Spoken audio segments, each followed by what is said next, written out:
રાજકોટમાં જિલ્લા પોલીસ વડા હિમકરસિંહ કોરોના પોઝિટિવ આવ્યા છે। હિમકરસિંહને હોમ આઇસોલેટમાં રાખવામાં આવ્યા છે। શહેરમાં કોરોનાના કેસમાં સતત વધારો થઈ રહ્યો છે। આજે શહેરમાં વધુ 8 પોઝિટિવ કેસ સામે આવ્યા છે। જિલ્લા પોલીસ વડાની તબિયત હાલ સ્વસ્થ છે।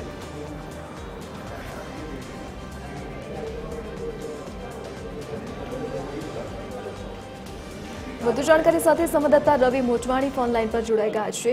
જી રવિ, જિલ્લા પોલીસ વડા કોરોના પોઝિટિવ આવ્યા છે, શું વિગત? જી જરૂરથી જણાવી દઉં, કોરોનાનો કહેર ધીરે ધીરે વધી રહ્યો છે। રોજ બરોજ કોરોનાના કેસ પણ વધી રહ્યા છે। ત્યારે વાત કરીએ, આજે રાજકોટમાં 8 વધુ કોરોનાના પોઝિટિવ કેસ આવ્યા છે, જેમાં રાજકોટના જિલ્લા પોલીસ વડા હિમકરસિંહ પણ કોરોના પોઝિટિવ થયા છે। હાલ તેમની તબિયત સ્વસ્થ છે અને તે ઘરે આઇસોલેટ થયા છે। તાવ અને શરદીની અસર દેખાતા તેમણે પોતાનો રિપોર્ટ કરાવ્યો હતો, જેમાં તે કોરોના પોઝિટિવ આવ્યા છે। તેમની સ્વસ્થ સારું છે, પરંતુ વાત એ છે કે હવે કોઈ પણ કોરોના પોઝિટિવમાંથી બચ્યું નથી। ધીરે ધીરે કોરોનાનો કહેર પણ વધતો જોવા મળી રહ્યો છે। જી રવિ, વિગત બદલ આપનો આભાર।